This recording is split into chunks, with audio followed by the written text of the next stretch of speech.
আসসালামু আলাইকুম। আশা করি সবাই ভালো আছেন। আমিও ভালো আছি। চলুন গল্পে আসা যাক। ক্রিং ক্রিং ক্রিং। এ আকাশ, ওঠ। দেখ কে যেন কল দিছে তোরে। এই, ওঠ। উঠতেছি। চোখ খুলে ফোনটা হাতে নিয়ে দেখে অন্তর কল দিছে।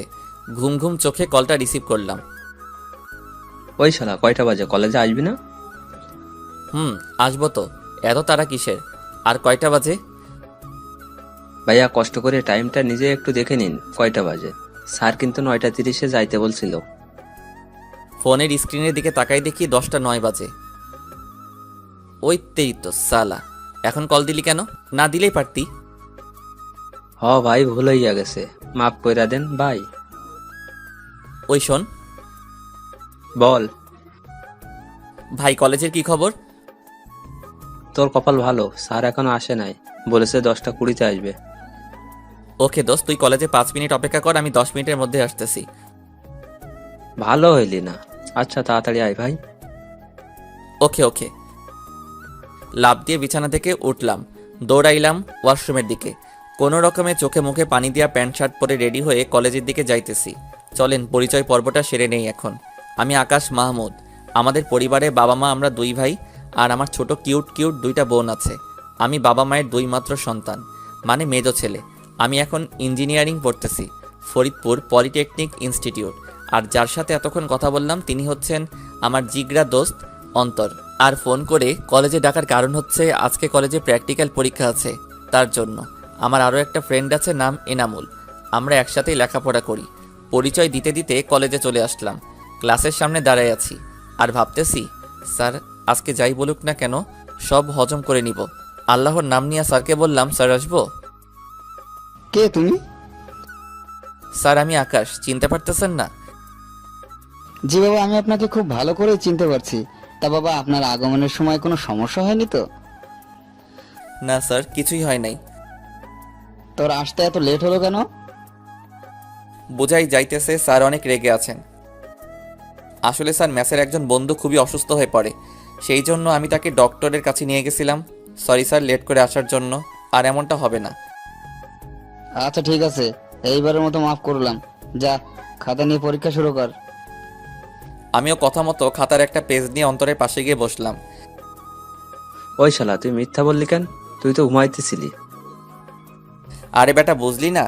এখন যদি সত্যিটা বইলা দিতাম তাইলে আর আজকে পরীক্ষা দিতে হইতো না। আচ্ছা বাদ দে, এখন 10:40 বাজে, তাড়াতাড়ি শেষ কর, অনেক ক্ষুধা লাগছে।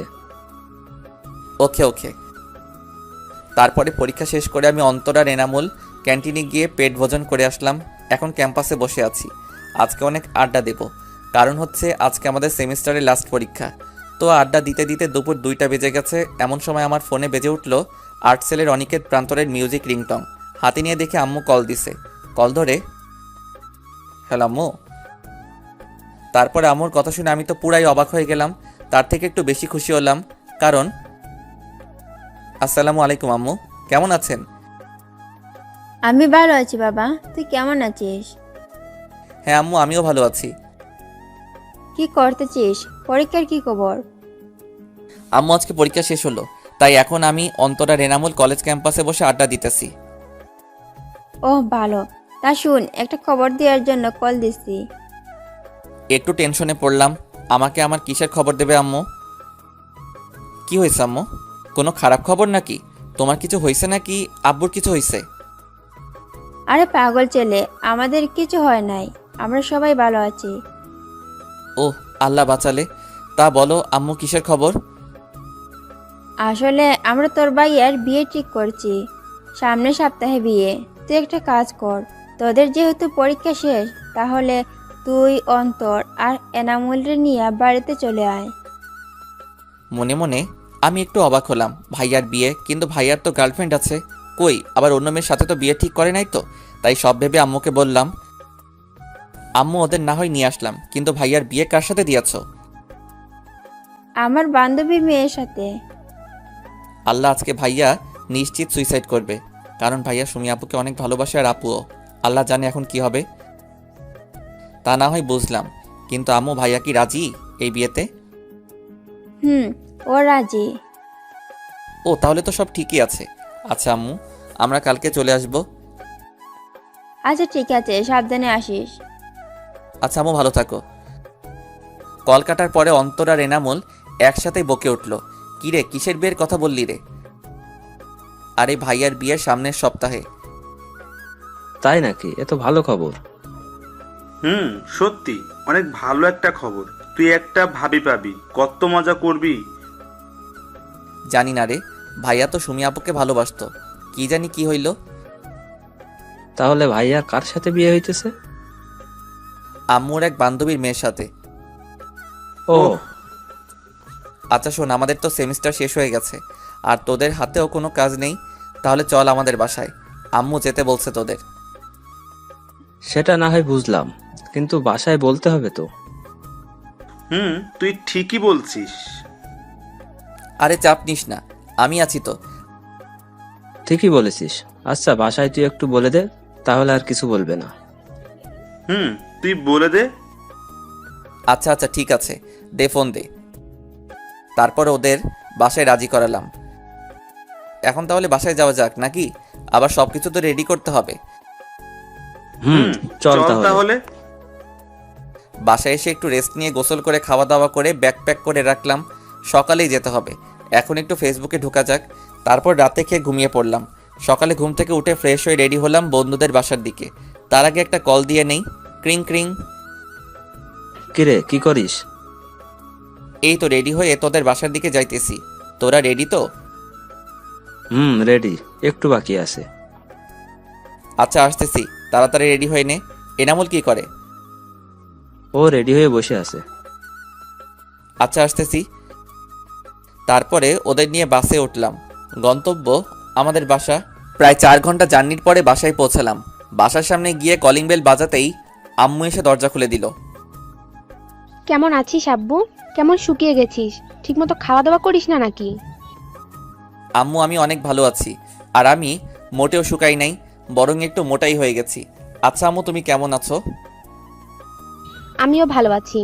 আচ্ছা দরজায় দাঁড়িয়ে কথা বলবি নাকি ভেতরে আসবি? আর তোরে না বলছিলাম তোর 2 বান্দরকেও নিয়ে আসবি? ভেতরে তো যাবই, আর আমার বান্দরগুলো আছে, ওই দেখো আসতেছে। ভাইয়ার বিয়ের কথা শুনে অনেক খুশি হয়েছে। ভালো। আসসালামু আলাইকুম আন্টি, কেমন আছেন? ওয়ালাইকুম আসসালাম। তা বাবা তোমরা কেমন আছো? হ্যাঁ আন্টি, আমরা ভালোই আছি, আর একটু বেশিই ভালো আছি, কারণ ভাইয়ার বিয়ে বলে কথা। এরই মধ্যে আমার কিউট কিউট 2টা বোন এসে আমাকে জড়িয়ে ধরে বলতেছে, ভাইয়া কেমন আছেন? এই তো ভালো আছি, তুই কেমন আছিস? আমি ভালো আছি। ওইদিকে সুরাইয়া, মানে আমার একদম ছোট বোন, সে তো আমারে জড়াই ধরে কেঁদেই দিল। ভাইয়া কেমন আছিস? আর আমারে ফুলে তুই কেমনে থাকিস? আমার কথা কি তোর মনে পড়ে না? আরে পাগলি কাঁদছো কেন? আর আমি তো ভালোই আছি, তুমি কেমন আছো? এতক্ষণ ভালো ছিলাম না, এখন ভালো আছি। আচ্ছা চল ভিতরে চল। হ্যাঁ আচ্ছা আসো, ভিতরে আসো। আমরা ভিতরে আমার রুমে গিয়ে বসলাম। একটু রেস্ট নিয়ে ফ্রেশ হয়ে রুম থেকে বের হইলাম। আম্মু কই গেলা? ক্ষুধা লাগছে তো। এই তো রান্নাঘরে আছি আমি, হয়ে গেছে আমার। তুই ওদের নিয়ে টেবিলে বস, আমি আসতেছি। আচ্ছা। একটু পরে আম্মু খাবার নিয়ে আসলো, আর আমরা একসাথে খেতে বসলাম। আচ্ছা আম্মু, আব্বু কোথায়? ওদের আব্বু তো একটু বিজনেসের কাজে বাহিরে গেছে, চলে আসবে 2-3 দিনের মধ্যেই। ও আচ্ছা। তা সুমাইয়া, তোর লেখাপড়া কেমন চলতেছে? এই তো ভাইয়া ভালোই চলতেছে।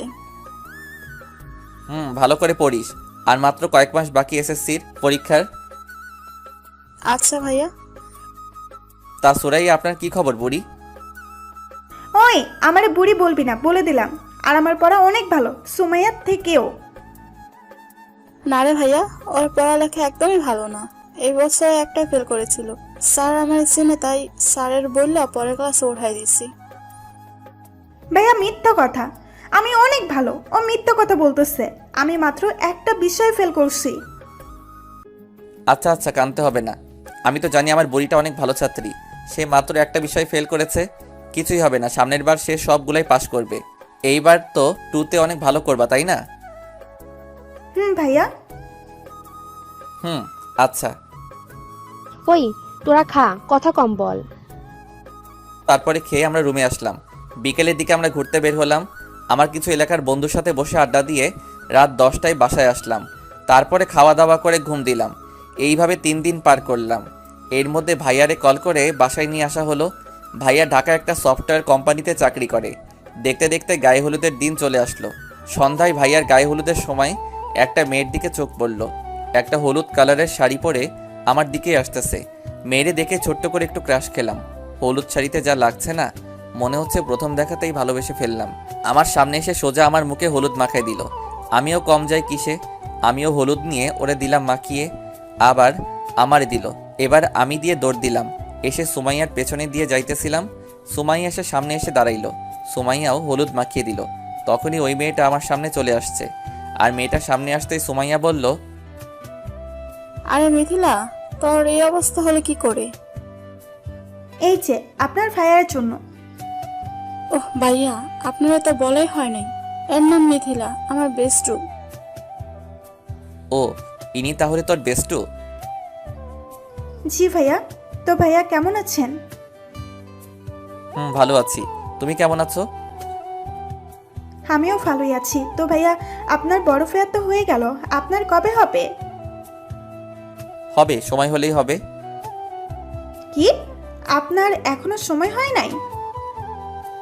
কই না তো, আমি তো এখনো ছোট আছি, বড় হয়ে নেই, তারপরে করব। হ্যাঁ, সে তো দেখাই যাচ্ছে আপনি কত ছোট। দেখতে দেখতে গায়ে হলুদের পর্ব শেষ হলো।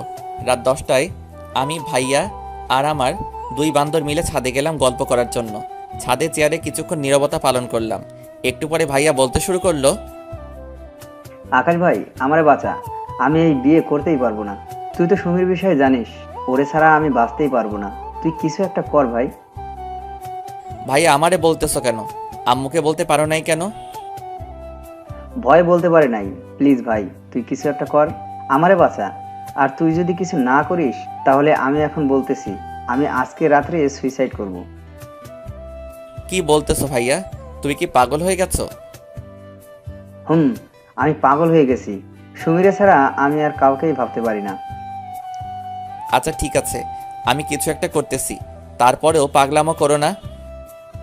তুমি একটা কাজ করতে পারো ভাইয়া, আজকে রাতেই পালাই যাও, পরে যা হবে সেটা দেখা যাবে। তুই বাঁচালি আমারে ভাই। আজকে রাতে পালাবো, ঠিক আছে, কিন্তু কিভাবে? সেটা আমি কি জানি। এমনিতে তুমি আম্মুর ভয় কিছুই বলতে পারবা না। আর তাছাড়া সুমি আপুকে ছাড়াও তুমি থাকতে পারবা না, তাই যা করার তোমাকেই করতে হবে। আর আমি তোমার কিছু বলতে গেলেই আমি ফেঁসে যাব। ভাই, তার কোনো দরকার নাই, নিজের কাজ নিজেই করো। আচ্ছা দেখি, আর কিছু হেল্প লাগলে বলবানি। প্লিজ ভাই, না করিস না। আচ্ছা, সেটা না হয় ভেবে দেখা যাবে, কিন্তু ভাইয়া তোমাকে একটা কথা বলার ছিল। হ্যাঁ বল। ভাইয়া, তুমি পালাই যাইও না।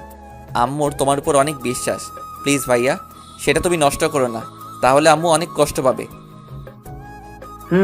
তুই যা বলতেছিস তা সবই সত্যি, কিন্তু এটাও সত্যি যে আমি সুমিকে ছাড়া বাঁচতে পারবো কিনা জানি না, তবে অনেক কষ্ট হবে, আর আমাকে এই কষ্ট সারা জীবন বয়ে বেড়াতে হবে। আচ্ছা, তুই কি চাস আমি সারা জীবন এভাবেই কষ্টে থাকি? বেটা ইমোশনাল কথা বলা শুরু করছে। না ভাইয়া, আমি তো কখনোই চাই না, কিন্তু ভাইয়া আমাদের একটু সুখের জন্য কি আব্বু আম্মুরে কষ্ট দেওয়া ঠিক হবে? তা হয়তো ঠিক হচ্ছে না, কিন্তু আমি এখন কি করব তুই বলে দে ভাই। আমি বলি কি ভাইয়া, তুমি আম্মুরে একবার বলেই দেখো আম্মু কি বলে। আমি বলছিলাম, কিন্তু আম্মু কোনোভাবে সুমিকে মেনে নিবে না। বলছে আম্মু নাকি আন্টিকে কথা দিয়ে ফেলেছে, এখন সে না করতে পারবে না, তাই আমাকে নাকি সুমিকে ভুলে যেতে হবে। আচ্ছা ভাইয়া, শান্ত হও আর আম্মুর কথা মেনে নাও, এতে তোমারই ভালো হবে আর আম্মু খুশি হবে। দেখছি কি করা যায়। তবে একটা কথা সত্যি, আমি সুমিকে কোনো দিনই ভুলতে পারবো না। বিয়ে যদিও এই মেয়ের সাথে হয়ে যায়, তারপরেও আমি সুমিকে ভুলতে পারবো না। আচ্ছা দেখো, তোমার যা ভালো মনে হয় করো, আমার ঘুম আসছে, আমি গেলাম। আচ্ছা যা, আমি যাব একটু পরেই। আচ্ছা, গুড নাইট। তারপরে চলে আসলাম রুমে। রাত বাজে 12টা। একটু ঘুমেও ধরেছে বটে, তারপরেও ফেবুতে ঢুকে আপনাদের জন্য গল্প লিখতে বসলাম। গল্প লিখতে লিখতে 2টা বেজে গেছে। তারপরে ঘুমাই গেলাম। সকালে কারো চিল্লাচিল্লিতে ঘুমটা ভেঙে গেল। দরজা খুলে বাহিরে আসলাম, দেখি আমুর মুখটা কালো হয়ে আছে। কিছুই বুঝতেছি না কি হয়েছে, সবারই একই অবস্থা। সুমাইয়ারে ডাক দিলাম, কিরে কি হয়েছে রে, সবাই এমন করে আছে কেন, আর আম্মুর কি হয়েছে? সুমাইয়া কোনো কথা না বলে একটা চিরকুট হাতে ধরিয়ে দিল। চিরকুটটা পড়ার পরে আমার তো নিজেই নিজেকে মারতে মনে চাইতেছে। তাতে লেখা ছিল, প্রিয় আম্মু, প্রথমে ক্ষমা চেয়ে নিচ্ছি। চিঠিটা লেখার কারণ হচ্ছে, আম্মু তুমি তো জানোই আমি সুমিকে ভালোবাসি। আমি ওরে ছাড়া কিছুই ভাবতে পারি না। রাত্রে যখন ঘুমাতে গেলাম তখন আমার মনে হচ্ছিল আমি আমার জীবনের অনেক বড় কিছু একটা হারিয়ে ফেলতে চাইতেছি। তুমিই বলো, যাকে এতটা ভালোবাসি তাকে ছাড়া সারাটা জীবন থাকবো কিভাবে? তাই তোমাদের সবাইকে কষ্ট দিয়ে আমি চলে যাচ্ছি। প্লিজ আম্মু, আমাকে ক্ষমা করে দিও। ইদি তোমার অবাধ্য ছেলে পারভেজ। আমি চিঠিটা পড়ার পরে নিজেকে নিজেই গালি দিতে মনে চাইতেছে।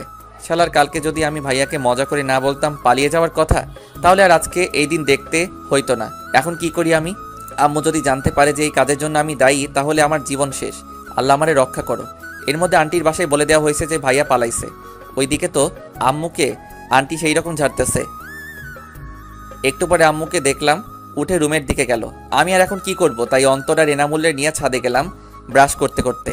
আর তখনই সুমাইয়া পেছন পেছন বলতেছে আম্মু নাকি আমারে তার সাথে দেখা করতে বলতেছে। আল্লাহ, এখন আমি কি করি? তাহলে কি ভাইয়ার পালানোর কথা আম্মু জেনে গেল নাকি? আজকে তাহলে আমি শেষ। আল্লাহ, এবারের মতো আমারে বাঁচাই দাও, আর কোনোদিন কারোর উপকার করব না। ভয়ে ভয়ে আম্মুর রুমের সামনে গিয়ে আম্মুকে ডাক দিলাম। আম্মু আসবো? আমাকে ডাকছিলে নাকি? আর কথা আছে। আল্লাহ বাঁচাও। হ্যাঁ আম্মু বলো, কি বলবে? আমি একটা ডিসিশন নিছি, আশা করি তুমি আমার কথা একমত হবে। যাক, আল্লাহ বাঁচাইলা। তাহলে মনে হয় ভাইয়ার ব্যাপারটা জানে না। হ্যাঁ অবশ্যই আম্মু, তুমি যা বলবে তার সাথেই আমি একমত। আগে আমার মাথা ছুঁয়ে কথা দে যে আমি যাই বলবো তুই রাখবি। আম্মু এরকম করে বলতেছো কেন? আচ্ছা বলো তুমি, আমি রাখবো। না, তুই আগে আমার মাথা ছুঁয়ে কথা দে। আচ্ছা এই ধরলাম। এখন বলো আম্মু, তুমি যাই বলবে আমি তাই করব। কথাটা হলো, হ্যাঁ বলো। আমি তোর সাথে নিপার বিয়ে দিতে চাই, তুই কিন্তু কথা দিছিস। আম্মুর কথাটা শোনার সাথে সাথে মনে হলো আমি মাটির ভিতরে ঢুকে যাইতেছি। আম্মু এটা কি বললো? এটা কিভাবে সম্ভব? আমার মুখ দিয়ে একটা কথা বলার মতো শক্তি নাই। কি ভাবছিলাম আর কি হয়ে গেল? কিরে, কিছু বলিস না কেন? আমার কথাটা রাখবি তো? আমাকে তোর আন্টির সামনে মুখটা রাখবি তো? তোর ভাইয়া চলে যাওয়ার কথা শুনে তোর আন্টি আমাকে অনেক কথা শোনাইছে, আর আজকে যদি এই বিয়েটা না হয় তাহলে আমার আর বেঁচে থাকা আর না থাকা সমান কথা হবে। এখন তুই দেখ কি করবি তুই। আম্মুর মুখে মরার কথাটা শুনে নিজের চোখের পানি আর ধরে রাখতে পারলাম না। আম্মু তুমি যা বলবে তাই হবে, তবুও প্লিজ তুমি এইসব কথা আর বইলো না। আমি বিয়ে করব। আমাকে বাঁচালি বাবা। আজকে এই বিয়েটা না হলে হয়তো তোর আন্টির কাছে আমি সারা জীবনের জন্য অপরাধী হয়ে থাকতাম। আচ্ছা আম্মু ঠিক আছে, তুমি যা বলবে তাই করব আমি। আমার জন্য তোমাকে কারোর কাছে ছোট হতে হবে না। তারপরে আম্মু বলল, যা বাবা, রুমে যা আর রেডি হয়ে নে। একটু পরে আবার বউ আনার জন্য বের হতে হবে, তুই এখন রেডি হয়ে নে। আচ্ছা আম্মু। রুমে চলে আসলাম মুখটা কালো করে। এনামুল জিজ্ঞেস করলো, কি রে, কি হইছে রে? কি হইছে বলবি তো? আরে কি হয়েছে বলবি তো নাকি? না বললে জানবো কিভাবে? বল কি হয়েছে? দোস্ত আমি শেষ হয়ে গেলাম রে। কেন, কি হইছে খুলে বল তো। দোস্ত আম্মু বিয়ে ঠিক করছে আমার, একটু পরে নাকি আমার বিয়ে। কি রে, কি বলিস? কেমনে কি হইলো? আর এটা তো অনেক ভালো খবর আর অনেক খুশির খবর। শালা মজা নিতাছস তাই না? আমি মরতেছি আমার জ্বালায়। দোস্ত তুই একটু শান্ত হ আর বল কি হইছে, কেমনে কি হইছে। দোস্ত আজকে রাতে নাকি ভাইয়া পলাইছে, আর আন্টি আম্মুরে অনেক কথা শোনাই দিছে। আম্মু অনেক কান্না করছে। তারপরে জানি না কি কথা হইছে আম্মুর সাথে। একটু পরে আম্মু আমারে রুমে ডেকে বলতেছে আজকে নাকি আমার বিয়ে। যেই মেয়ের সাথে ভাইয়ার বিয়ে হবার কথা ছিল ওই মেয়ের সাথেই নাকি আমার বিয়ে হবে। আম্মু বলতেছে আমি যদি বিয়েটা না করি তাহলে আম্মুর সম্মানটা নষ্ট হয়ে যাবে। আমারে মরার হুমকি দিছে। আরে বেটা, এই ব্যাপার তাহলে? আরে এইটা কোনো ব্যাপার হলো? আর আন্টি যা করছে ঠিকই তো করছে, তার সম্মান বাঁচানোর জন্য যা করা দরকার ছিল তাই করেছে। দোস্ত আমি কিছুই জানি না, তবে বিয়েটা তো আমার করতেই হবে। দোষ জাস্ট চিল। আর এই দেখ, তোর কপালটা কত ভালো, ভাই আর বিয়ে খাইতে আসছিস আর নিজেই এখন ভাবির বিয়ে করতেছিস। এনামুল ওরে কিন্তু চুপ থাকতে বল, ওরে লাথি মেরে ভবিষ্যৎ সন্তানের বাবা ডাক শোনা বন্ধ করে দিব। আরে আরে চেতিস না তুই। আর এখন তুই চল, রেডি করে দেই তোকে। আচ্ছা ঠিক আছে। তারপর আমি ফ্রেশ হয়ে গোসল করে আসলাম। ওরা আমায় ভাইয়ার জন্য কেনা শেরওয়ানি পরিয়ে রেডি করে দিল। পরেই বের হব। আব্বু আম্মুকে সালাম করে বের হয়ে গাড়িতে বসলাম। অন্তর এনামুলও আমার সাথেই বসছে। ওরা কথা বলতেছে আর আমার রাগ তুলতেছে। কিছুক্ষণ পরে আমরা বিয়ে বাড়ির সামনে চলে গেলাম। গাড়ি থামালো। ওরা সবাই নেমে গেছে। আমি একাই গাড়িতে বসে আছি। কিছুক্ষণ পরে আমাকে গাড়িতে নামিয়ে গেটের সামনে নিয়ে যাওয়া হলো। ওইখানে গিয়ে ধরলো কয়েকটা মেয়ে ঘিরে। বলতেছে টাকা চাই, টাকা না দিলে নাকি ভিতরে দেওয়া হবে না। কি আর করার, নিজের সম্মান বাঁচাতে পকেট থেকে 10 টাকার একটা নোট বের করে এনামুল রে দিতে বললাম। এনামুল টাকা দিতেই মেয়েগুলো পুরাই খেপে গেল। জামাই মানুষ এত কিপটা হয় জানতাম না। আজকাল কেউ 10 টাকা ভিক্ষাও দেয় না। গেল মেজাজটা 44 হয়ে। আমিও বলে দিলাম, এইখানে তাহলে কিসের জন্য দাঁড়াইছেন? আমি তো ভাবছিলাম এটার জন্যই দাঁড়াইছেন, তাই তো 10 টাকা দিলাম। অমনি এনামুল আর অন্তর আমার মুখ চেপে ধরলো আর বলতেছে, ওই বেটা, কি বলতেছিস সেইগুলা? চুপ করে থাক, মান সম্মান শেষ করিস না ভাই। আচ্ছা, আপনারা কত টাকা চান? বেশি না, 10,000 দিলেই হবে। মগের মূল্য পেয়েছেন নাকি? 10,000 টাকায় কয়টা শূন্য হয় জানেন সেটা?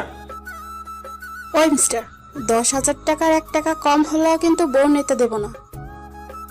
আচ্ছা, কিছুটা তো কনসিডার করেন। আচ্ছা ঠিক আছে, 9,990 দেন। কি বলতেছে? মাত্র 10 টাকা কমালেন? 10 টাকা তো কেউ ভিক্ষাও দেয় না। তাহলেই বুঝুন 10 টাকা আমাদের কিভাবে দিতে গেলেন। আচ্ছা সরি বলতেছি, এবার কিছু তো কমান। তারপরে অনেক দরদাম করে 5,000-এ ফিক্সড করলো, কিন্তু একটা শর্ত দিছে, সেটা মানতে হবে। আর অন্তত শালায়ও বোকার মতো রাজি হয়ে গেল কিছু না শুনেই। তারপরে বলল, সত্য সেরকম বেশি কিছুই না, জাস্ট একটা গেম হবে। ও এই ব্যাপার? আচ্ছা আগে বলেন তো দেখি, কি গেম? এই যে দেখতেছেন শরবতের গ্লাসগুলো, এখান থেকে 1 গ্লাস শরবত নিয়ে একেবারেই খেতে হবে জামাইয়ের। আমরা খেলে হবে না? না, জামাই প্রথমে আমার সাথে যা, তার জন্য জামাইকে এই গেমটা খেলতে হবে। কি আর করার, গেম তো খেলতেই হবে। তবে এর মধ্যে কিছু সন্দেহের গন্ধ পাচ্ছি। দেখে শুনে ভালো এটা গ্লাস নিলাম আর একদমই খেয়ে নিলাম। একটু পরে বুঝতে পারলাম এটা মরিচের শরবত ছিল। আমার নাক কান দিয়ে গরম বের হইতেছে, চোখটা লাল হয়ে গেছে, কিন্তু কাউকে বুঝতে দিতেছি না। কি জামাই বাবু, কেমন লাগলো শরবতটা? হ্যাঁ খুব ভালো, কিন্তু মিষ্টিটা একটু বেশি হয়ে গেছিল। কিরে, শরবতগুলো চেঞ্জ হলো কিভাবে? কোন সবগুলা? শরবতে তো মরিচে গুঁড়ে দেওয়া ছিল, কিন্তু মিষ্টির শরবত কিভাবে আসলো আমি জানি না। তারপরে মেয়েটা আমাকে বলল, হো তাই নাকি? তাহলে ঠিক আছে। শালার আমি তো বুঝতে পারতেছি আমার ভিতর দিয়ে কি হয়ে যাইতেছে। গেটের সব দেনা মিটিয়ে ভিতরে ঢুকলাম। আমার স্টেজে বসিয়ে রাখা হয়েছে, কিন্তু আমার 2 বান্দর এর একটারও দেখা পাইতেছি না।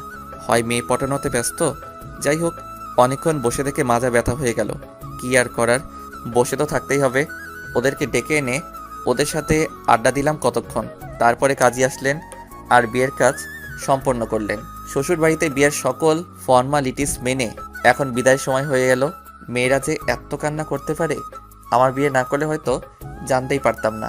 বিদায়ের সময় শ্বশুর আব্বাজান আমার হাত ধরে বললেন, বাবা, আমার একমাত্র মেয়ে আমি তোমার হাতে তুলে দিলাম, তুমি ওরে একটু দেখে রেখো বাবা, ওরে কখনো কষ্ট দিও না। আব্বু আপনি চিন্তা করবেন না, আমি থাকতে ওর কখনোই কষ্ট হবে না। বাবা, তুমি তো জানোই বিয়েটা কেমন করে হয়ে গেল। নেহাত তোমার আম্মু আমাদের এত বড় অসম্মানের হাত থেকে বাঁচিয়েছেন। আর বিয়েটা যেমন করেই হোক বাবা, এখন তোমরা স্বামী স্ত্রী, ওকে তুমি মেনে নিবে, আর ওরে কষ্ট দিও না। আচ্ছা আব্বু। এবার আসলেন শাশুড়ি। বাবা, আমার মেয়ে একটু রাগী, কিন্তু ওর মনটা অনেক ভালো। বাবা, আমার মেয়েরে তুমি কখনো কষ্ট দিও না। আচ্ছা আম্মু। তারপরে তাদেরকে সালাম করে গাড়িতে গিয়ে বসলাম। বউও তাদেরকে জড়িয়ে ধরে অনেক কান্না করলো। তারপরে গাড়িতে আমার পাশে এসে বসলো, কিন্তু অনেকটা দূরে সরে বসলো। যাই হোক, বউ নিয়ে বাড়িতে চলে আসলাম। সবাই দেখি দরজার সামনে দাঁড়ায় আছে, হয়তো বউ বরণ করে ঘরে নিবে বলে। তো বউ নিয়ে বাড়ির দরজার সামনে গেলাম।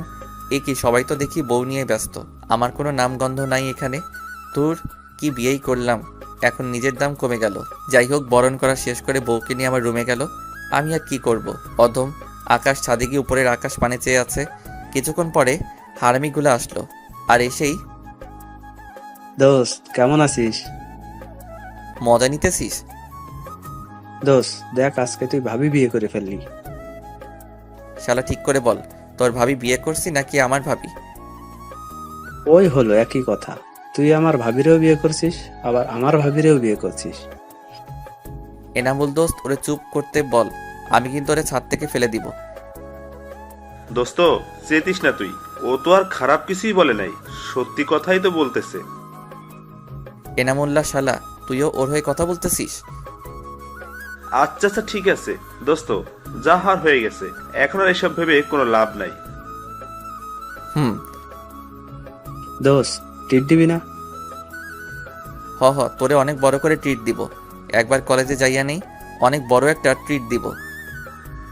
আচ্ছা আচ্ছা দোস্ত, তোর টিট দিয়া লাগবো না। কেন, ট্রিট দিব নে, রেডি থাকিস। এর মধ্যে আম্মু ছাদে আসছে, আর এসে বলতেছে, কিরে আকাশ, এইখানে কি করিস? আম্মু কিছু না, এই তো আমরা বসে আড্ডা দিতেছি। আজকের দিনেও আড্ডা দিতে হয়? ঘরে বৌমা একা বসে আছে, যা রুমে যা। আচ্ছা আম্মু। আম্মু চলে গেল। দোষ, যা তাহলে বাসর ঘরে, আজকে কিন্তু বিড়াল মারতেই হবে। ওই শালা বিড়াল কেন মারবো? আরে বাসর রাতে বিড়াল মারতে হয়, তুই ঘরে যা, সব বুঝতে পারবি। আচ্ছা। অন্তত আর এনামুল আমারে আমার রুমের সামনে নিয়ে গেল। আমার কেমন যেন ভয় ভয় লাগতেছিল। আজকে নিজের রুমে নিজের যাইতেই ভয় পাইতেছি। এমনটা কেন হইতেছে বুঝতে পারতেছি না। হয়তো আজকে এক অপরিচিত কারোর সাথে একই ছাদের নিচে একই ঘরে থাকতে হবে। হয়তো আজকের পর থেকে আমার জীবনের পথ চলাটা পাল্টে যাবে। সব ভয় উপেক্ষা করে রুমে ঢুকেই পড়লাম, আর বাহির থেকে দরজাটা লাগিয়ে দিছে হারামিগুলা। আমিও ভিতর থেকে দরজা লাগিয়ে দিলাম। আস্তে আস্তে খাটের দিকে এগোতে লাগলাম। বউ এসে আমাকে সালাম করে আবার খাটে গিয়ে বসলো। আমি আর কিছু না বলে খাটের একপাশে বসলাম।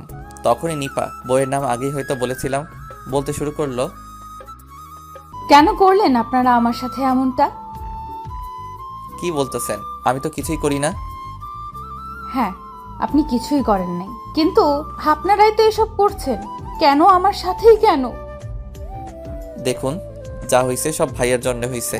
এখানে আমাদের কারোর কোনো দোষ নেই। ভাইয়া একটা মেয়েকে ভালোবাসতো, তাকে ছাড়া আপনাকে বিয়ে করতে পারবে না, তাই চলে গেছে। আপনারা আমার সাথে এমনটা না করলেও পারতেন। জানেন একটা মেয়ের কত স্বপ্ন থাকে? আমারও অনেকগুলো স্বপ্ন ছিল। আমি কোনো দিন রিলেশন করিনি, কারণ আমার সব ভালোবাসা আমার স্বামীর জন্য রেখে দিয়েছিলাম। আপনার ভাইয়ার সাথে বিয়ে ঠিক হওয়ার পর থেকে তাকে নিয়েই ভাবতে শুরু করেছিলাম।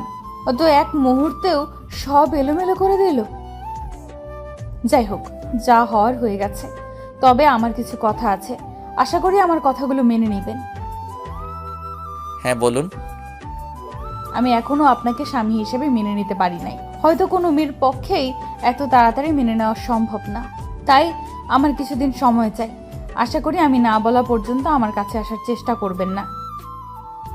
ওকে, এখন আপনি ঘুমিয়ে পড়ুন। আমি আমার ড্রয়ার থেকে সিগারেটের প্যাকেট বের করে বারান্দায় গেলাম। আমি আবার সিগারেট খাই, তবে খুব বেশি না, অল্প। গিয়ে দরজাটা বাইরে থেকে বন্ধ করে দিলাম। রাত তখন 1টা বাজে। সিগারেট খাচ্ছি আর ভাবছি নিপার কথা। সত্যি আমরা ওর সাথে হয়তো খারাপ করেই ফেলেছি। এমনটা ভাই আর না করলেও পারতো। সত্যি তো, একটা মেয়ের অনেকগুলো স্বপ্ন থাকে, আর আমরা তা নষ্ট করে দিলাম।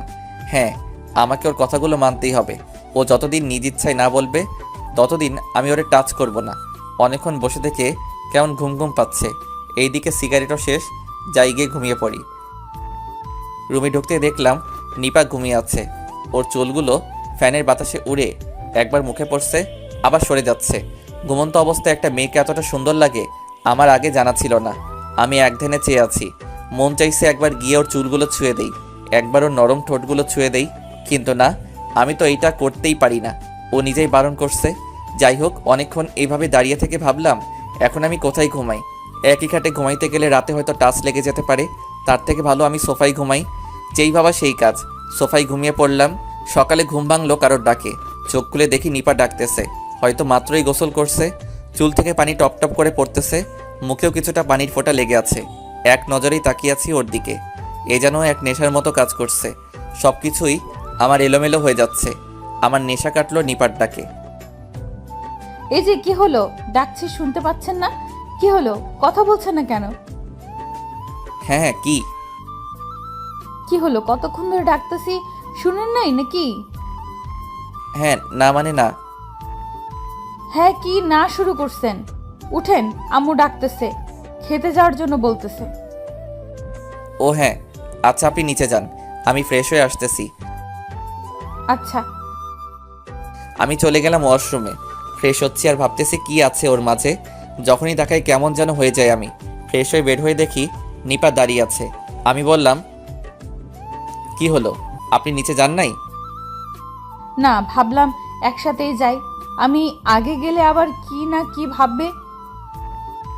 আচ্ছা ঠিক আছে, আপনি দাঁড়ান, আমার হয়ে গেছে। তারপরে বের হলাম দুইজনে, গিয়ে টেবিলে বসলাম। আমার পাশে নিপা বসলো। তারপরে খাওয়া দাওয়া শেষ করে রুমে চলে আসলাম। একটু পরে নিপাও চলে আসলো আর এসেই বলতেছে, এই শুনুন, আজকে আমাদের বাসায় যেতে হবে, বিকেলে রেডি হয়ে থাকবেন। কেন আপনাদের বাসায় যেতে হবে কেন? বিয়ের পরে সবারই যেতে হয়। আচ্ছা ঠিক আছে। তারপরে দুপুরে খেয়ে দিয়ে বন্ধুদের নিয়ে একটু ঘুরতে বের হলাম। আর সারাটা সময় আমারে জ্বালাই খাইছে। সন্ধ্যার একটু আগে আম্মু কল দিল। হ্যালো আম্মু। ওই হারামজাদা, কই তুই? আম্মু আমি তো একটু মাঠের দিকে। কেন, কি হয়েছে? তোরে বৌমা সকালে বলে নাই আজকে ওদের বাসায় যেতে হবে?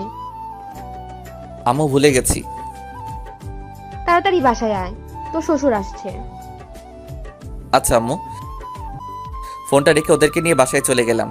গিয়ে দেখি শ্বশুর আসছে, সাথে আরও কয়েকজন। গিয়ে সালাম করলাম, তারপরে কিছু কথা বললাম। সন্ধ্যার পরে গেলাম শ্বশুর বাড়ি, সাথে আমার 2 বান্দরও আছেন। শ্বশুর বাড়ি গিয়ে মনে হয় বিপদেই পড়ে গেলাম। এত খাতির যত্ন। খাবার টেবিলে গিয়ে তো আমি অবাক। এত খাবার আর কমপক্ষে 30 পদে রান্না করছে। যাই হোক, খাওয়া দাওয়া করে রুমে গেলাম। আমাকে নিপার রুমে থাকতে দেওয়া হয়েছে। বউ বলে কথা, বউয়ের সাথেই তো থাকতে দিবে। রাতে ঘুমাইতে গিয়ে বাঁধলো আরেক সমস্যা, ওর রুমে সোফা নেই। আমি এখন কোথায় ঘুমাবো? কি হলো, ঘুমাবেন না? হ্যাঁ ঘুমাবো তো, কিন্তু আপনার রুমে সোফা নেই, ঘুমাবো কোথায়? থাক, সোফা খুঁজতে হবে না, আপনি খাটেই ঘুমান, সমস্যা নেই। আর নিজে ঠিক থাকলেই সব ঠিক। আচ্ছা। ঘুমাইতে গেলাম, মাঝে একটা কোলবালিশ দিয়ে ঘুমাইলাম। সকালে ঘুম থেকে উঠে তো আমি পুরাই অবাক। চোখ খুলতে দেখি নিপা আমাকে জড়িয়ে ধরে আছে। ঘুমন্ত অবস্থায় নিপাকে ঘুমপড়ির মতো লাগতেছে। আমি মুগ্ধ নয়নে দেখছি, কি অপরূপ সৌন্দর্য। কতক্ষণ তাকিয়েছিলাম জানি না। একটু পরে মনে হলো নিপা নড়ে চড়ে উঠছে।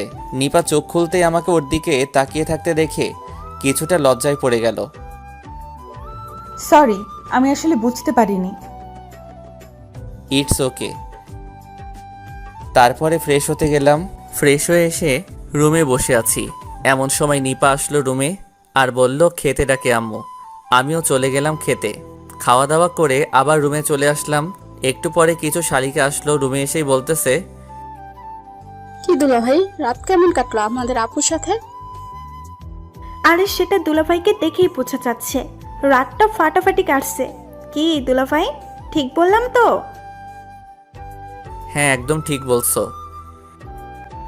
তার দুলা ভাই শুধু আপুকে নিয়ে থাকবেন? আমাদেরকে কি একটু সময় দিবেন না? হ্যাঁ কেন নয়, আমার এত সুন্দর সুন্দর শালিকারা আছে আর আমি তাদের সময় দিব না? এটা কি হয়? এই তো আমার দুলাভাইয়ের মতো কথা। তাহলে আজকে আমাদের ঘুরে নিয়ে যাবেন? আচ্ছা নিয়ে যাব, কিন্তু আমি তো এখানে কোথাও ঠিক মতো চিনি না। আরে দুলা ভাই, আপনার চিন্তা হবে না, আমরা আছি তো। আপনি শুধু আমাদের সাথে যাবেন। আচ্ছা। এর মধ্যেই নিপা চলে এলো রুমে, আর এসেই ওদেরকে পাঠিয়ে দিল রুম থেকে। এই যে মিস্টার। আকাশ? হ্যাঁ, আপনাকে ওরা কি বলতেছিল? কই কিছু না, এমনি আড্ডা দিচ্ছিলাম। আমি কিছু শুনেছি, সো মিথ্যা বলবেন না। আরে ওরা বলতেছিল আজকে ঘুরতে যাবে, তাই আমাকে নিয়ে যাবে। ও, তা আপনি কি বললেন? আমি আর কি বলবো, এত সুন্দর সুন্দর শালিকারা আমাকে ধরছে, আমি কি না করতে পারি? ও ভালো। নিপা আর কিছু না বলে রুম থেকে চলে গেল। বিকালে শালিকাদের নিয়ে ঘুরতে গেলাম। অনেক ঘুরে সন্ধ্যায় বাসায় ফিরলাম। রাতে খেয়ে ঘুমিয়ে পড়লাম। সকালে উঠে ফ্রেশ হয়ে নাস্তা করে সবার থেকে বিদায় নিয়ে বাসায় চলে আসলাম। এইভাবেই চলে গেল বেশ কয়েকদিন। এরই মধ্যে আমাদের কলেজ খুলে গেল, কিন্তু আমি একটা বিষয় এখনও জানতাম না, আর তা হলো নিপাও নাকি আমাদের কলেজে পড়ে। কিন্তু কিভাবে কি? আমি তো রোজ কলেজে যাই, তাহলে ওকে আগে কখনো দেখি নাই কেন? আম্মুর কাছে বিষয়টা জিজ্ঞেস করায় বললেন ও নাকি হোস্টেলে থাকে, আর হোস্টেল থেকে বেশি বের হয় না, আর যখন বের হয় তখন বোরখা পরে বের হতো। যাই হোক, পরের দিন সকালে কলেজের উদ্দেশ্যে বের হব, এমন সময় আম্মু বললেন, আকাশ, তুই আর বৌমা যেহেতু একই কলেজে পড়িস, তাহলে তুই ওকে নিয়ে যা। এত দূরের রাস্তা, আগে তো ওর আব্বু ওকে দিয়ে আসতো, এখন তুই আছিস, তুই ওকে নিয়ে যা। কি আর করার, ওকে নিয়েই বের হলাম। সবার থেকে বিদায় নিয়ে ওকে নিয়ে বাস স্টেশনে গেলাম। টিকিট কাটলাম, দুইজন পাশাপাশি সিটে বসলাম। গন্তব্য কলেজ। ও, আপনাদের তো বলতে ভুলেই গেছি, এনামুল আর অন্তর নিপাদের বাসা থেকে এসেই চলে যায় ওদের বাসায়। কলেজে পৌঁছাতে 4 ঘন্টা লেগে গেল। এর মধ্যে নিপা বাসে ঘুমিয়ে পড়েছিল, আমার কাঁধে মাথা রেখেই ঘুমিয়েছিল। বাস থেকে নেমে একটা রিক্সা নিলাম, ওকে কলেজ গেটে নামিয়ে দিয়ে আমি আমার মেসে চলে গেলাম। অনেকদিন পরে মেসে আসলাম, রুম গোছালাম, তারপরে ফ্রেশ হয়ে হোটেল থেকে খাবার এনে রাতে খেয়ে শুয়ে পড়লাম। কিন্তু ঘুম আর আসছে না। এতদিন তো একসাথে ঘুমাতাম, মাথায় এখন শুধু নিপা। অনেক কষ্টে ঘুমালাম। সকালে ফোনের শব্দে ঘুমটা ভেঙে গেল। তাকিয়ে দেখি আননোন নাম্বার, রিসিভ করি নাই, তাই বেশ কয়েকবার রিং হচ্ছে। বিরক্ত হয়ে রিসিভ করলাম। হ্যাঁ, কে বলছেন? আর এত সকাল সকাল ফোন দিছেন কেন? আমি নিপা বলতেছি। আপনি এখনো ঘুমিয়ে আছেন? ও আপনি? না, আসলে অনেক রাত পর্যন্ত জেগেছিলাম তো, তাই উঠতে একটু দেরি হয়ে গেছে। আচ্ছা, এখন উঠে কলেজে যান, আম্মু এটা বলতেই বলেছিল। ও আচ্ছা। দূর শালা, কই ভাবলাম বউয়ের হয়তো আমার উপর একটু মন নরম হয়েছে, তাই কল দিছে। এ তো দেখি আম্মু বলছে বলে কল দিল। ধুর, ভাল লাগে না। উঠে পড়লাম, ফ্রেশ হয়ে কলেজে চলে গেলাম। নতুন কিছু বই কিনে কয়েকটা ক্লাস করে বন্ধুদের নিয়ে মামার দোকানে গেলাম। গিয়ে সিগারেট নিলাম। সিগারেট খাচ্ছি আর আড্ডা মারছি। এমন সময় একটা মেয়ে আসলো। মামার দোকানে বোরখা পরা ছিল। আমার দিকে বেশ কয়েকবার তাকালো। ওর চোখ দেখে কেমন যেন লাগলো, মনে হচ্ছে এই চোখ আমি আগেও দেখেছি। তো যাই হোক, এত কিছু না ভেবে আবার আড্ডায় মন দিলাম। কিন্তু পরক্ষণেই আমার মাথা গরম হয়ে গেল। একটা ছেলে এসে আমার কাছে কি যেন নেওয়ার বাহানায় মেয়েটার সাথে ধাক্কা খেলো। আমি ভালো করে বুঝতে পারলাম ছেলেটা মেয়েটার সাথে অসভ্যতা করছে। কিছুই বললাম না। মেয়েটা মামার থেকে কয়েকটা খাতা আর কলম নিল। বিল দেওয়ার সময় আবার সেই ছেলেটা একই কাজ করছে বেশ কয়েকবার।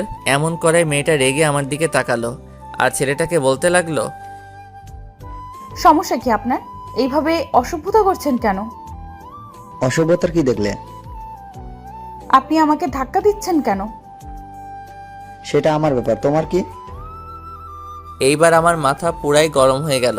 বন্ধুদের নিয়ে গেলাম ওর কাছে। কি হয়েছে আপু, এনি প্রবলেম? এই ছেলেটা তখন থেকে অসভ্যতা করছে। কিরে ভাই, এমন করছিস কেন? ও তোর কি হয়? সেটা কি তোকে বলতে হবে নাকি? এনামুল, অন্তর, চল একটু ওরে ওইদিকে নিয়ে চল।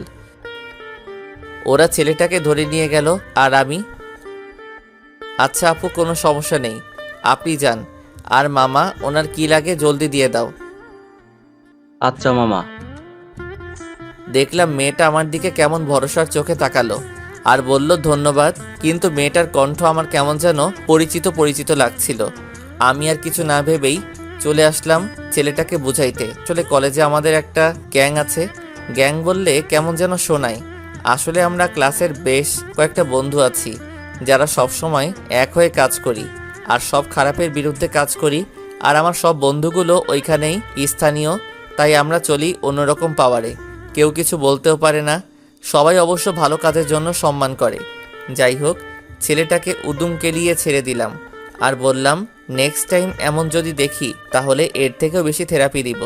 চলে আসলাম মেসে। ফ্রেশ হয়ে খাওয়া দাওয়া করে মাত্র রেস্ট নিচ্ছি, এমন সময় নিপা কল দিল। আর কল রিসিভ করে আর কোনো কথা না বলে বলল, আপনি সিগারেট খান? আরে আমার গোপন খবরও জানলো কিভাবে? কই না তো, কে বললো আপনাকে? একদম মিথ্যা বলবেন না বলে দিলাম, সত্যি করে বলুন। দেখলাম আর লুকিয়ে লাভ নেই, হয়তো ভালো করেই জেনে গেছেন। না মানে আসলে খাই, তবে মাঝে মধ্যে। আপনি আর সিগারেট খাবেন না। কেন? আমি বললাম তাই, আর এটাই খাওয়া খারাপ। আচ্ছা। দুপুরে খাইছেন? আপনি খাইছেন? হ্যাঁ। আচ্ছা রাখি। বলেই কল কেটে দিল। এই মেয়েটা এমন কেন? এভাবে চলতে লাগলো আমাদের দিন। মাঝে মাঝে নিপা কল দেয় আর আমার খোঁজ খবর নেয়, আমিও দেই, তবে খুবই কম, না দেওয়ার মতোই। এরই মধ্যে আমি ম্যাচ চেঞ্জ করে ফেলি। একা একটা ফ্ল্যাট নিছি, তাও মাত্র 2 দিন হলো। সব কিছু গুছিয়ে নিলাম 2 দিনে। পরের দিন সন্ধ্যায় নিপা কল দিল। আমি তখন ওয়াশরুমে ছিলাম, তাই কলটা ধরতে পারি নাই। তারপর 3টা কল দিয়ে থেমে গেল। আমি বের হয়ে দেখি নিপা কল দিছে। ব্যাক করলাম আর নিপা বলল, কি করছিলেন? কয়বার কল দিলাম, ধরেন নাই কেন? আসলে আমি ওয়াশরুমে ছিলাম, তাই ধরতে পারি নাই। তা এই সময় কল দিলেন? একটা সমস্যা হয়েছে, তাই কল দিলাম। কি বলেন সমস্যা মানে? আপনাকে কেউ কিছু বলছে? না, তেমন কিছু না। আসলে হোস্টেলে অন্য একটা মেয়েকে নিয়ে একটা সমস্যা হয়েছে, যার জন্য হোস্টেল সুপার হোস্টেলে কিছুদিনের জন্য বন্ধ দেওয়া হয়েছে। সমস্যা যদি সমাধান হয় তাহলে আবার খুলতে পারে।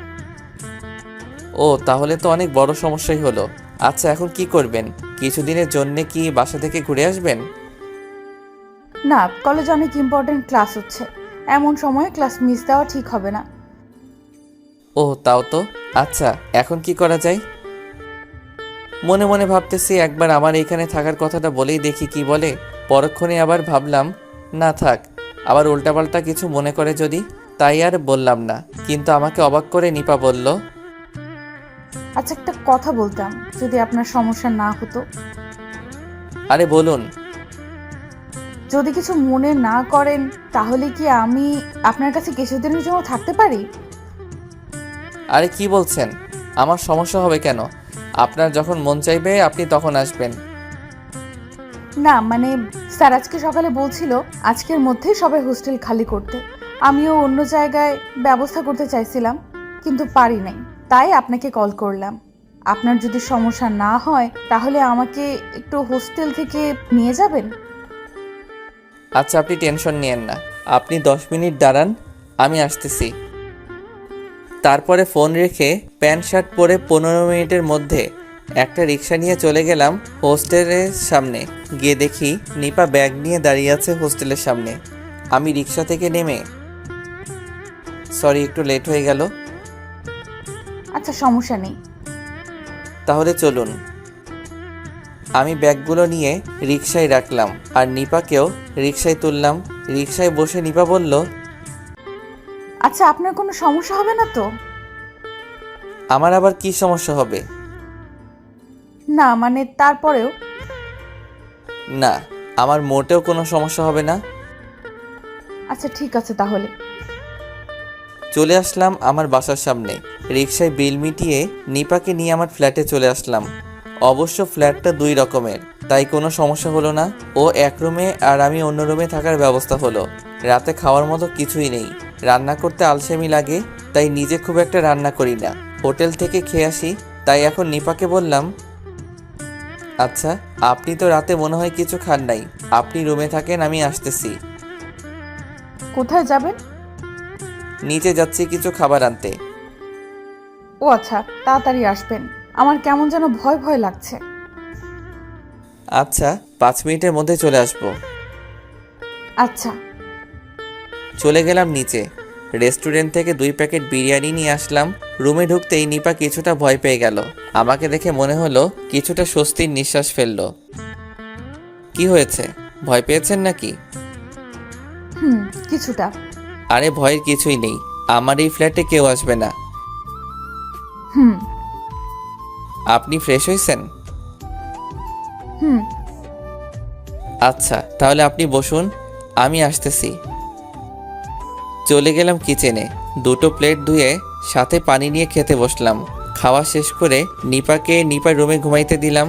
বর্ষার দিনে বৃষ্টি যেন কাউকে কিছু না বলে চলে আসে। অর্ধেক রাতে মনে হলো প্রচণ্ড বৃষ্টি হবে। বাতাস বইছে, আর একটু পর পর বজ্রপাত হচ্ছে। খুব কাছেই হয়তো একটা বজ্রপাত হয়েছে, প্রচণ্ড শব্দ হয়েছে। ওই ঘর থেকে নিপা চিৎকার দিয়ে উঠল। একটু পরে দেখি নিপা কাঁথা আর বালিশ নিয়ে আমার রুমের দরজার সামনে দাঁড়িয়ে আছে। কি হলো, ঘুমাননি? হ্যাঁ, কিন্তু প্রচন্ড শব্দ হচ্ছে, খুব ভয় লাগছে। ও, শুয়ে পড়ুন, কিছু হবে না। যদি কিছু মনে না করেন তাহলে আমি কি আপনার রুমে ঘুমাতে পারি? হ্যাঁ, কেন নয়, আসুন। কিন্তু একটু সমস্যা আছে। কি সমস্যা? আসলে আমার বেড তো একটা, আর একটু ছোট বটে। তাহলে কিভাবে কি? সমস্যা নেই, আমি থাকতে পারবো। আচ্ছা, ঠিকই আছে, তাহলে আসুন। হুম নিপা বালিশ নিয়ে আমার পাশে শুয়ে পড়ল। খাটটা একটু ছোট হওয়ায় নিপা আর আমি অনেকটা গা ঘেঁষে শুয়ে পড়লাম। একটু পরে মনে হলো নিপা কাঁপছে। কপালে হাত দিয়ে দেখি অনেক জ্বর। কি করি এখন? তাড়াতাড়ি উঠে পড়লাম আর একটা গ্লাসে পানি আনলাম, আর আমার রুমালটা ভিজিয়ে ওর কপালে জলপট্টি দিতে থাকলাম। এতে দেখি ও আরও কাঁপছে, মনে হয় শীত লাগছে। তাই আমার কম্বলটা ওর গায়ে তুলে দিলাম আর জলপট্টি দিতে থাকলাম। তারপরেও দেখি শীতে কাঁপছে। এখন কি করব কিছুই মাথায় আসছে না। আর কিছু না ভেবেই আমিও ওর সাথে কম্বলের নিচে ঢুকলাম আর ওকে শক্ত করে জড়িয়ে ধরলাম। এতে হয়তো কিছুটা ওর শরীরের কাঁপুনি কমেছে। ওকে এইভাবে জড়িয়ে ধরে কখন যে ঘুমিয়ে পড়লাম মনে নেই। সকালে চোখ খুলে দেখি এখনও আমি ওকে জড়িয়ে ধরে আছি, আর নিপা আমার আগে জেগে গেছে আর আমার দিকে তাকিয়ে আছে। আমি তাড়াতাড়ি ওকে ছেড়ে দিয়ে একটু দূরে সরে গেলাম, আর নিপা হয়তো বাস্তবে ফিরে এসেছে। আমি বললাম, সরি, আসলে রাতে। থাক, বলতে হবে না, আমি জানি। ও আচ্ছা, আপনি কিছু মনে করেন নাই তো? আমি কি মনে করব? আপনি আমাকে ধরতেই পারেন। বুঝলাম না। আপনার বুঝতেও হবে না। আচ্ছা, আমার বুঝতে হবে না। এখন দেখি তো জ্বর আছে কি না। এই বলে ওর কপালে হাত দিলাম। না, এখন আর জ্বর নেই। কিন্তু ও কি বলল, আর আমার বুঝতে হবে না কেন? যাই হোক, তারপরে ওকে বললাম, এখন কেমন লাগছে? এখন অনেক ভালো লাগছে। আপনি আমার সেবা করছেন, আর আমি কি ভালো না হয়ে থাকতে পারি? হইছে, এখন আর এত কথা বলতে হবে না। আপনি উঠে ফ্রেশ হয়ে নিন, আমি খাবার নিয়ে আসতেছি। খাবার আনতে হবে না, আপনি বাজার করে নিয়ে আসুন, আমি রান্না করব। কি বলছেন আপনি? এখন অসুস্থ, আপনি পারবেন না। আমি বলছি না আমি ঠিক আছি। আপনি বাজার করে নিয়ে আসুন, আমি পারবো। কি আর করার, বাজার করেই আনলাম। আর আসার সময় কিছু হালকা খাবার নিয়ে আসলাম। সকালে রান্না করে দুইজনে খেয়ে কলেজে চলে গেলাম। আসার সময় ওকে নিয়েই ফিরলাম। রাতে আবার একই অবস্থা, আবার জ্বর। কি আর করা, গত রাতের মতো আজকেও জলপটে দিলাম, পরে জড়িয়ে ধরে শুয়ে পড়লাম। কিন্তু আজকে কেমন যেন লাগছে নিজের ভেতরে। হয়তো নিজের ভিতরে পুরুষত্ব জেগে উঠতেছে। অনেক কষ্ট করে কন্ট্রোল করলাম, তবুও মন চাইছে কিছু একটা হয়ে যাক। ও তো আমারই স্ত্রী, আমার সম্পূর্ণ অধিকার আছে ওর উপরে। এসব ভাবছি এমন সময় নিপা জ্বরের ঘরে আমাকে জড়িয়ে ধরে আর জ্বরের ঘরে বলতে থাকে, আকাশ, আমি তোমাকে ভালোবাসি, কিন্তু তুমি আমাকে একটুও ভালোবাসো না। আকাশ, কেন আমায় ভালোবাসো না? আমি কি দেখতে খারাপ? কি নেই আমার মাঝে? তোমার কি একবারও মন চায় না নিজের বউকে আদর করতে? আকাশ, আমি তোমাকে সত্যি অনেক ভালোবাসি, একবার আমাকে ভালোবেসেই দেখো। এই নিপা, কি বলছো এইসব আবল তাবল? আকাশ, আমি তোমাকে সত্যিই অনেক ভালোবাসি।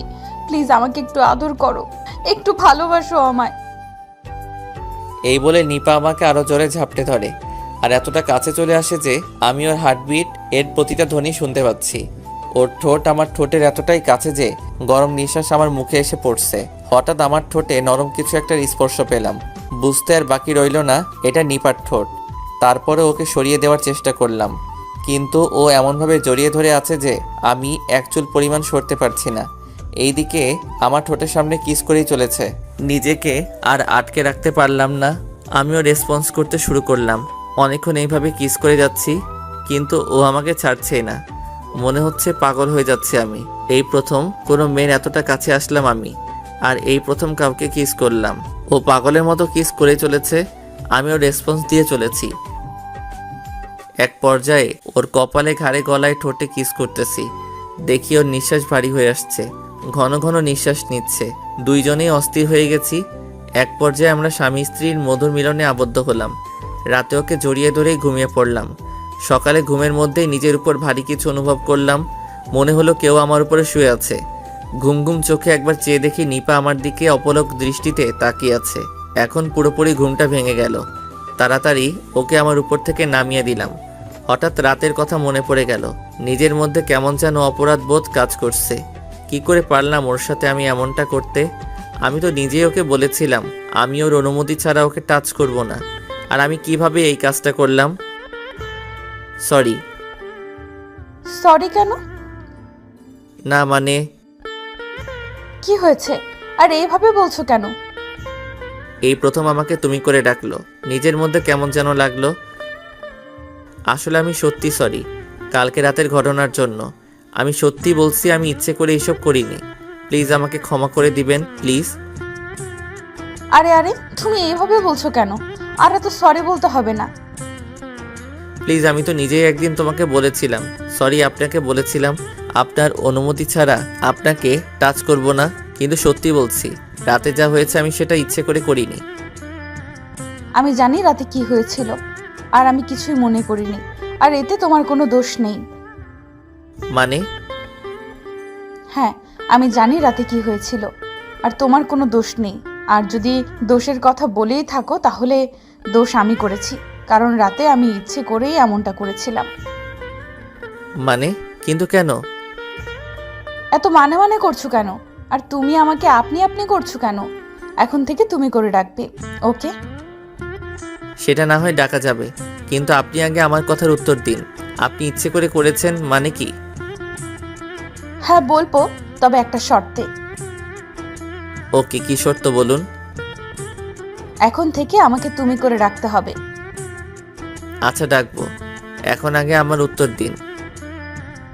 আবার আপনি বলতেছো? আগে তুমি করে বলো, তারপরে।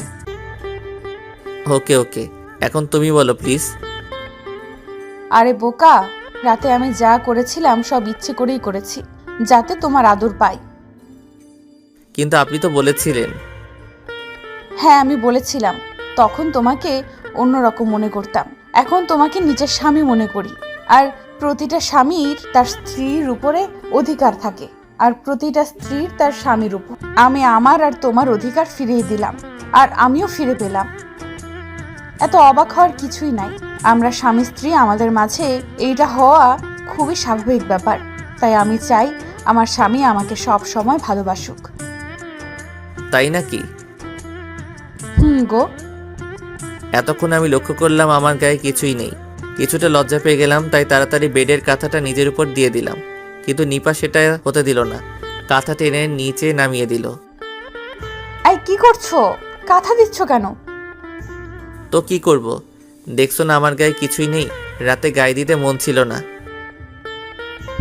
রাতে তো ঠিকই সব খুলে ফেলেছিলে, এখন এত লজ্জা কিসের? হয়েছে, থাক, আর লজ্জা পেতে হবে না। যা করার তা তো রাতেই করে ফেলেছো, এখন আর লজ্জা করে কি হবে? আর তাছাড়া আমি তো তোমার সবই দেখে ফেলেছি, তাই আমার সামনে লজ্জা পেতে হবে না। ইস, কি বলে এই মেয়ে, লজ্জা শরম বলতে কি কিছুই নেই? কিভাবে বলছে কথাগুলো। জি, এখন আমাকে একটু আদর করো। কি এখন? আমি পারবো না। ওই কি বললি তুই? আমি এখন আদর করতে বসছি, তুই এখন করবি, নয়তো খবর আছে। ওই কি হলো? কি আর করার, ওকে কাছে টেনে ঠোঁটটা আলতো করে একটা কিস করলাম। নিপা আরও খেপে গেল আর আমাকে শক্ত করে ধরে আমাদের 4 ঠোঁট এক করে দিল। দখল করে নিল আমার ঠোঁট জোড়া। প্রায় 5 মিনিট পর ছেড়ে দিল। এখন আমরা দুজনেই হাঁপাচ্ছি। ওই এত জোরে কেউ কিস করে? যদি মনে যেতাম। অমনি আমার মুখে হাত দিয়ে আটকে দিল। আর একবার এমন কথা বলবে না। তোমার কিছু হয়ে গেলে আমি কি নিয়ে বাঁচবো? কেন? আকাশ, আমি তোমাকে অনেক ভালোবাসি। তাই নাকি? সত্যি গো, আমি তোমাকে অনেক ভালোবাসি। তোমাকে ছাড়া আর কিছুই ভাবতে পারি না। তাই নাকি? তা কবে থেকে হলো এসব, আর আমি কেন জানি না? তোমার মনে আছে একদিন দোকানে বসে তুমি আড্ডা দিচ্ছিলে, আর তখন বোরকা পরা একটা মেয়ে দোকানে আসে, আর তখন একটা ছেলে ওই মেয়েকে ডিস্টার্ব করছিল, আর তখন তুমি ছেলেটাকে অনেক মেরেছিলে। হ্যাঁ, ওয়েট ওয়েট ওয়েট, তুমি এসব কিভাবে জানলে? যেই মেয়ের জন্য ছেলেটাকে মেরেছিলে ওই মেয়েটাই আমি ছিলাম। কি, ওইটা তুমি ছিলে? ওইটা আমি ছিলাম। আর তখন একটা বিষয় আমার ভালো লাগে, আর তা হলো তুমি চেনো না জানো না, কিন্তু একটা মেয়েকে অপমানিত হতে দেখে সেই মেয়েটাকে সাহায্য করলে আর অপরাধের প্রতিবাদ করলে। আর এই বিষয়টা আমার কাছে অনেক ভালো লাগে, আর এই ছোট্ট ভালো লাগা থেকে আস্তে আস্তে ভালোবাসায় রূপান্তরিত হয়। বুঝলাম। আকাশ, আমি তোমাকে ভালোবাসি, আর তোমাকে ভালোবেসে আমি তোমাকে স্বামী হিসাবে মেনে নিয়েছি। আকাশ প্লিজ, তুমিও আমাকে মেনে নাও, আর আমাকে আমার স্বামীর পূর্ণ অধিকার দাও। দিতে পারি, তবে একটা শর্তে। কি শর্ত বলো? আমি তোমার সব শর্ত মেনে নিতে রাজি। আমাকে এখন থেকে অনেক অনেক অনেক ভালোবাসতে হবে, আর এখন এই মুহূর্তে আমাকে আবার একটা কিস করতে হবে। ও, এই ব্যাপার? আমি তো তোমাকে ভালোবাসি। সত্যি বলতে আমি তোমাকে আমার নিজের থেকেও বেশি ভালোবেসে ফেলেছি। আর রইল কিস, সেটা এখন না, আগে ফ্রেশ হয়ে আসো তারপরে। নো, এটা তো হবে না, আমার এখনই লাগবে। বললাম তো আগে। বাকিটুকু বলার আর চান্স দিলাম না, তার আগে আমাদের 4 ঠোঁট এক করে দিলাম। শুরু হয়ে গেল তাদের টম অ্যান্ড জেরি খেলা। ভালো থাকুক তারা এবং তাদের ভালোবাসা, বেঁচে থাকুক 1000 বছর ধরে ভালোবাসার মানুষগুলো।